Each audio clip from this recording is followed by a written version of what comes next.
Buenos días a todos ustedes. Gracias por la invitación.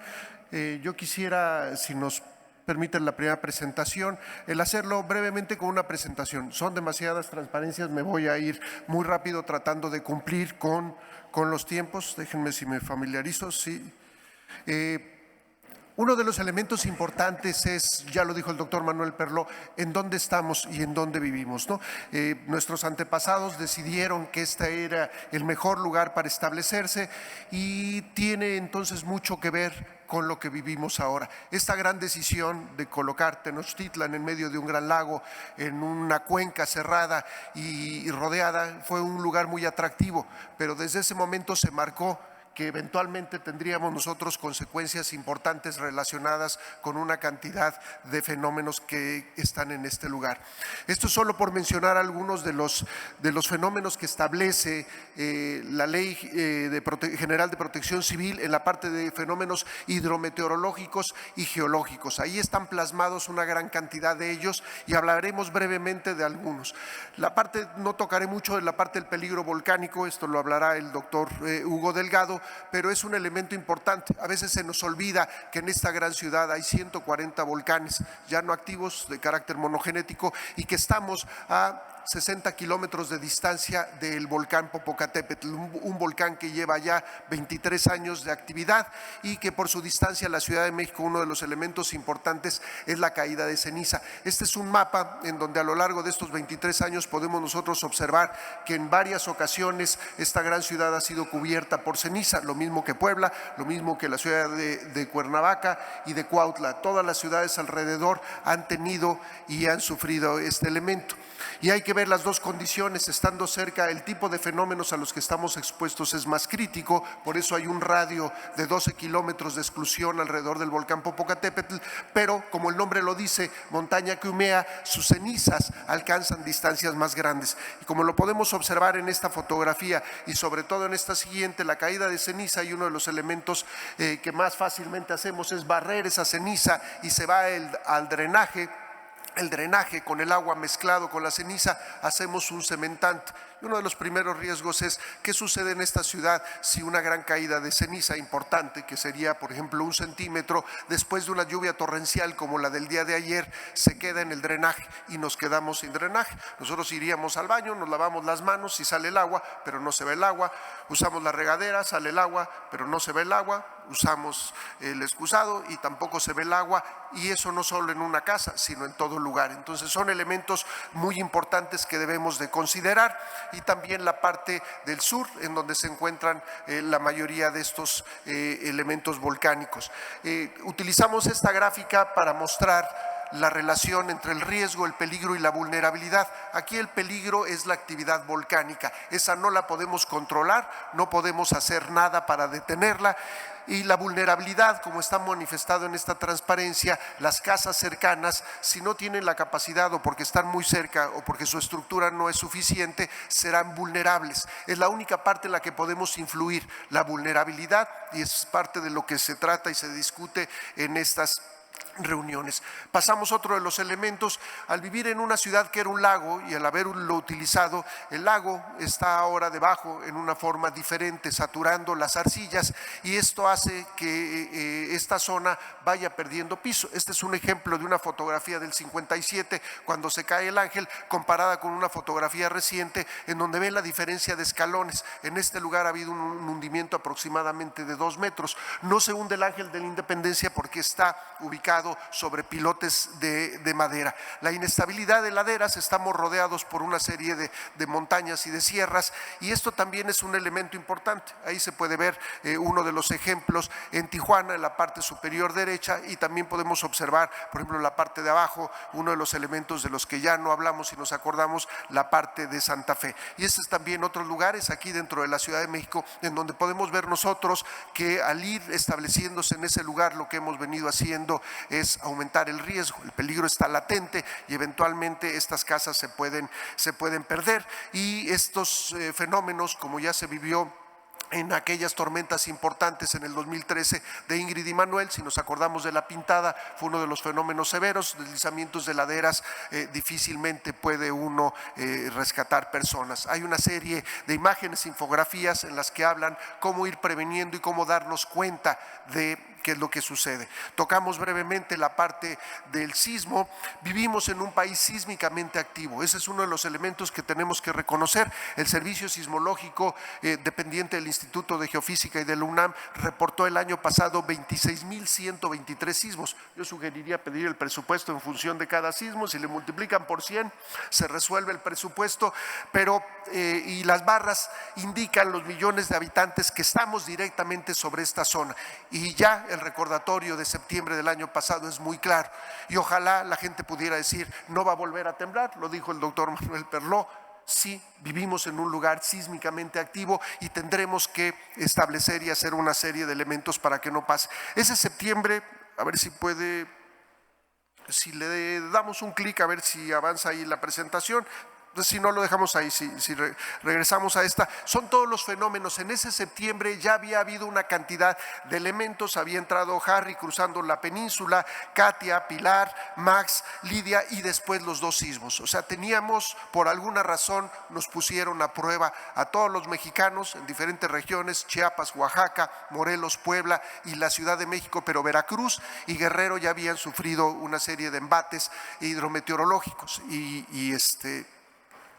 cuando hacemos uso de herramientas que nos permiten ver a qué estamos expuestos. Este es el Atlas Nacional de Riesgos. Para el sismo del 19 de septiembre, en el panel de arriba está un círculo de exposición de 100 kilómetros y somos 5 millones, igual y no estamos aquí, estamos un poco al norte, de personas. El número de viviendas, 1.700.000, centros de salud y escuelas. Pero si ampliamos ese radio de exposición a 150 kilómetros que contiene ya la zona metropolitana, vean cómo sube el número: 28 millones, ahí estamos ya incluidos, 8 millones de viviendas, 5.000 centros de salud y 54.000 escuelas. Cuando vemos la cantidad de personas y bienes expuestos, entonces nos queda claro por qué tantos edificios resultaron dañados y tantas escuelas. Y si lo vemos en función y en proporción de estos números, tampoco es tanto, ¿no? Cuando hablamos de 17,000 viviendas que tienen algún tipo de daño, cuando comparamos aquí y vemos que hay 8 millones de viviendas, el porcentaje entonces resulta bajo. Pero lo ideal y la meta es 0 daños y 0 víctimas.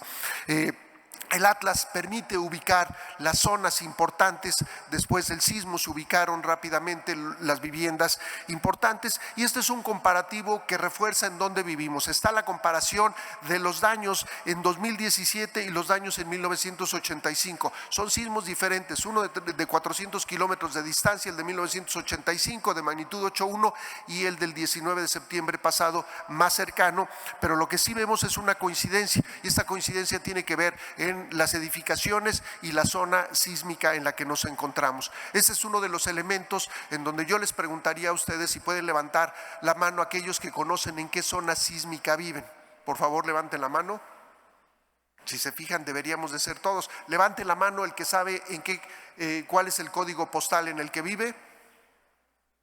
Entonces sabemos más el código postal, que pues en medio no sirve, y no la parte de la zona sísmica. Una propuesta es que nos tatuemos en la mano en qué zona sísmica vivimos, pero más aún, ¿qué representa esa zona sísmica? ¿Ustedes saben en qué zona sísmica está plasmado este muy bonito lugar? ¿Sí? ¿Cómo en cuál? En la 3, ¿qué? 3A, 3B, está entre la 3B y la 3C. Y esas son zonas de mayor vibración, y si ustedes buscan, yo estoy seguro que ya vieron cuál es la ruta de evacuación, y aquí nos faltan unas flechitas que nos indiquen que la salida es hacia atrás. Eso es lo que se necesita ir haciendo conciencia, porque esto va disminuyendo nuestra vulnerabilidad. A cualquier sitio que entramos lo deberíamos de hacer con esas características. Algunos ejemplos de lo que sucedió no solo en este lugar: necesitamos saber cuándo se construyó el lugar, si había un reglamento vigente, si se le ha dado mantenimiento y si también esa vivienda está asegurada. Este es un comercial, parte de lo que hace el Senapred, probar estructuras. Pero lo otro, Esta es una fotografía aquí de la zona centro de la Ciudad de México y estas dos características, si ustedes ven y alcanzan a definir, en ellas podemos ver que las construcciones, las columnas varían, que no son consistentes. Todo esto le va contribuyendo a la parte de aumentar la vulnerabilidad. Y el otro elemento, pareciera que los planos estructurales o los planos de una casa son algo secreto. Debemos de conocerlos, debemos de saberlos. Ahí están indicados en esa elipse roja donde hay más columnas, que es en donde están las escaleras y el elevador. Lo podemos ver en otros planos. Entonces podemos pedir esa información y tenerla y conocer a qué estamos expuestos. Otro riesgo al que está expuesto todo el país y que afecta son los fenómenos hidrometeorológicos. Aquí podemos ver la cantidad de tormentas tropicales, huracanes en los últimos 60 años y qué es lo que provocan. Como esto es una cuenca cerrada, inundaciones. Inundaciones hace 100 años ese era el elemento más importante de este lugar, y si nos regresáramos unos 500 años en esta zona, puede que un poco más por la estructura, unos 600, 700 años, estoy seguro que aquí estaríamos parados sobre agua. No debemos de olvidarnos de dónde salimos, y ahí sí contribuimos. Cuando nosotros no permitimos la salida de estos elementos del agua, lo que vamos a hacer es generar mayor problema, y pareciera que la basura que está ahí, como no es mía, no la recojo. Debemos de cambiar de actitud. Si yo veo basura, necesito recogerla, porque a final de cuentas, pues el agua es muy democrática, esa nos toca a todos aquellos que no lo consideramos. Hay información sobre inundación, encharcamientos, qué hacer para prevenir inundaciones, inundaciones fluviales. La fotografía del lado derecho superior es el viaducto Miguel Alemán. Se nos olvida que ese también era un río y que de vez en cuando se desbordan, y debemos de conocer en qué lugares estamos puestos. Se generan inundaciones súbitas. Otro de los elementos, como ya se vivió el día de ayer, tormentas de nieve y granizadas, y no estamos nosotros ni familiarizados ni qué hacer. En este caso podemos ver la flecha señala una persona con tenis. Queremos disfrutar de este lugar y al día siguiente lo que vamos a hacer es estar enfermos. Esta no es una fotografía de ayer, pero vean cómo algo a lo que no estamos expuestos puede generar un problema. Esta es una situación interesante. Esto pasó en Jalapa en el 2014. Vean el tamaño de los granizos. ¿Por qué lo mostramos? Porque esa tormenta estaba a unos 130 kilómetros de distancia de la Ciudad de México. Si se mueve más el sistema y este tipo de granizos cae sobre esta ciudad, ¿este techo ustedes creen que nos proteja? ¿Y cuántos millones estamos expuestos? Vean, aquí hubo 20 heridos y 10,000 afectados. Entonces necesitamos también entender a qué estamos expuestos, y si el gobierno nos dice que debemos de protegernos porque hay posibilidad de un granizo extremo, habría que hacerlo. La gente dice granizo, no pasa nada, y si puede suceder. Tormentas eléctricas, México es uno de los países más importantes, es el segundo a nivel mundial en donde hay víctimas por tormentas eléctricas, por la altura, y necesitamos saber cómo se producen y cómo protegernos. Por ejemplo, podemos estar en un vehículo, pero el vehículo no debe tener una antena metálica, las antenas de plástico. No debemos de colocarnos cerca de árboles, no debemos de estar jugando en zonas abiertas, no debemos estar cerca de postes, una cantidad de elementos. Los tornados, que parecía que solo se quedaban en la parte norte, en Estados Unidos, pues han cruzado la frontera. Creo que sería la única razón por la cual yo pondría una barda muy alta, para que no pasaran hacia el sur, pero por ninguna otra razón. Y esto ya han ocurrido inclusive en el Zócalo, todos estos cambios, y necesitamos saber a qué estamos expuestos. Los tornados también, cuáles son los sitios en donde debemos de resguardarnos. A diferencia de los sismos, estos deben de ser los más rápidos. Me voy más rápido todavía, sí. Las ondas gélidas y cálidas ya las hemos vivido, hemos pasado aquí de calor a frío, y todo esto, cuando hablamos de la afectación, aquí lo primero que tenemos que reconocer es que es para millones de habitantes. Lo podemos ver, fotografías. Fenómenos antrópicos es la otra parte importante. Estos son los que tienen que ver con el ser humano, los incendios, explosiones, fugas, radiaciones, y vamos mostrando todos los elementos a los que estamos expuestos. Los incendios, este panel otra vez del lado derecho, sería la alacena de cualquier vivienda en la Ciudad de México, y el conjunto de estos elementos químicos puede generar incendios y explosiones. El gas, ¿quién de ustedes ha verificado cuándo caduca el gas estacionario? Tienen una fecha que dice que después de 19 años hay que cambiarlos. La parte de los incendios, ¿qué hacer? La parte de radiación, la radiación, cuando se han perdido estas cápsulas, es un elemento importante. Los derrames, cuando son derrames en un lugar abierto, como ya lo hemos visto, es diferente cuando son derrames que ocurren cerca de una gran ciudad, en la parte de basureros. Las fugas tóxicas, Imagínense esta pipa que si en lugar de agua estuviera cargada con combustible, ¿cuál sería el daño? Entonces los riesgos toman un nivel muy diferente. Ya se nos olvidó el H1N1, ¿no? Y ahora que andamos entre que la influenza y todo el mundo medio enfermo, cualquier situación de este tipo, debido a la cantidad de millones de habitantes que somos, es diferente la transmisión de enfermedades por mosquitos y los fenómenos socioorganizativos. Al ser una zona metropolitana con millones de habitantes, en cualquier reunión tenemos, ya lo vimos en el partido Pumas América, un evento, ya había pasado hace muchos años en el Estadio Ciudad Universitaria, un elemento importante, pero es otro de los riesgos a los que debemos de conocer qué hacer y cómo evitar que se pueda generar en un momento dado una tragedia. Hay una serie de informaciones que hacer, como conocer los elementos, y finalmente uno de los últimos que entró en la ley, el clima espacial. ¿Qué es el clima espacial? Lo que viene del espacio. Uno de los elementos importantes es la radiación solar. Tenemos nosotros, aquí abajo se alcanza a ver el índice de radiación ultravioleta 11 más. Eso, si estamos nosotros expuestos al sol por 20 minutos, vamos a tener afectaciones importantes y a veces no nos damos cuenta. Y el otro último de los fenómenos que también pasó en México hace 60 millones de años fue el impacto de un meteorito en la zona de la península de Yucatán. Cuando queremos saber quién construye la vulnerabilidad, tenemos y podemos escoger si los ingenieros, gobernantes, normalistas, obreros, reporteros, albañiles, neurólogos, constructores industriales o arquitectos. ¿Quién de esos la construye? La ignorancia, ¿no? Ahí le di un clic y ahí está. Andamos buscando a una sola persona y en realidad todos somos responsables. ¿Y quién la disminuye? La parte de la colaboración, orientación, normatividad. Otra vez es el conocimiento quien la disminuye. Si no sabemos a qué estamos expuestos, no tendremos idea de que lo que nos puede suceder. Y se habló muy claramente de los jóvenes que no pensaban que el 19 de septiembre de 1985 eran pláticas tabú.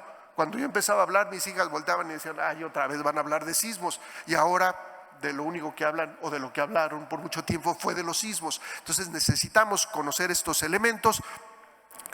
La parte del Atlas es muy importante. Aquí rápidamente no se alcanza a distinguir todos los elementos expuestos. Esta página está disponible, el acceso lo tienen todos y terminamos con unas 4 láminas. Necesitamos saber qué hacer, ¿no? Estas fueron imágenes del caos que se vivió en el 19 de septiembre. ¿Cuál es la alternativa? ¿Qué hacemos si no tenemos cajeros? ¿No? Es otra de las cosas que deberíamos de guardar, al menos un billete de 200 pesos, porque si no hay energía eléctrica y si no hay dinero, nadie nos va a aceptar nada. Necesitamos conocer, esta es una de las razones por las cuales tenemos que guardar poco de alimentos, agua y lo demás. La central de abastos está ubicada en una de las zonas más importantes, fue construida 2 años antes del sismo del 85 y ha aguantado, pero la pregunta es si seguirá aguantando. Las comunicaciones, levante la mano el que no trae un celular y lo van a voltear a ver como qué pasó aquí, y todos pensamos, una persona que sí sabe cómo sobrevivir en este lugar, pero debemos de tener la parte alternativa. La angustia y el temor todavía es un tema vigente. Necesitamos hablar de lo que pasó en el sismo, si no, no nos vamos a sobreponer. La parte de una mochila segura, no mencionaré los elementos. Hay una serie de infografías sobre los planes familiares, los simulacros. No solo hay que hacer los simulacros a los que nos invitan las autoridades, sino nosotros responsablemente lo debemos de llevar a cabo en la casa. Y finalmente, esto es lo que llevaría a una ciudad segura, accesible, equitativa, sustentable y resiliente. Es una participación de todos nosotros. Muchas gracias.